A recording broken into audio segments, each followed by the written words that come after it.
How I do my warm-ups. I basically start with humming or lip rolls. I prefer lip rolls for some reasons, I don't know. So first you start with not very intense voice with not lots of projection. So your voice should be like normal talking voice, right? You don't need to hey to be very loud. So you go, or you can do it with humming like The key here is to, I believe, mostly check how your vocal cords are doing, how your voice is doing today, not to, overstress it, but it's like a checklist. If you hear that something is not right there, maybe it's better to, cancel screaming practice today. So if you hear some crackling noise, or you hear that your vocal break is kind of wide, or of course if you're not able to shut your vocal cords and you get something like this, of course it's a sign of vocal damage, so keep it in mind. But yeah, if you can do just like a normal talking voice, do it with lip rolls and gradually increase the projection, the air pressure from your belly, so it goes like and then so my voice is doing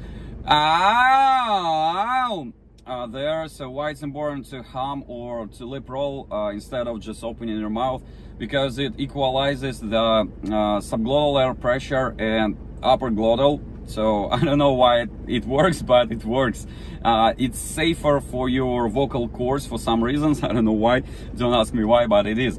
So the chance that you will overdo this kind of warm-up is very, very low versus if you open your mouth.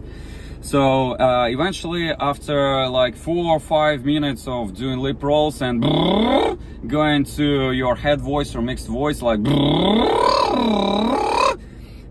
you can check if your vocal break is doing fine. What I mean by that, so you increase the projection, increase that muscle efforts, so your voice is turning from to so you're basically going to your mixed voice instead of a head voice.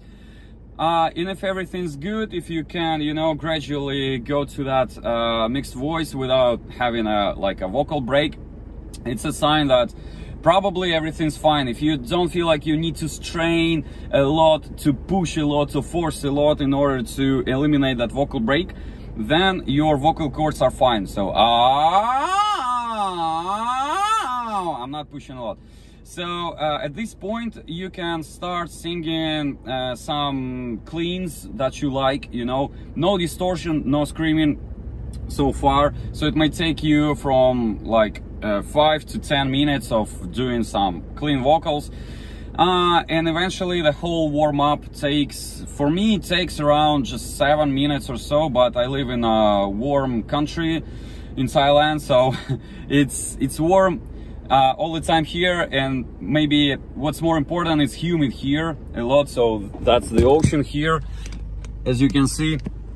But in winter, I guess it may take up to 15 minutes for you. It depends, right?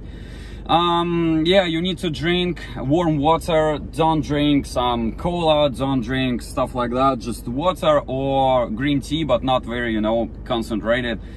And so yeah, after that you can start singing some cleans and try to find a song or different songs that have different ranges. So you need to go from like Rammstein, maybe to some mixed or even head voice like Thornhill, whatever works for you, whatever you like, just enjoy.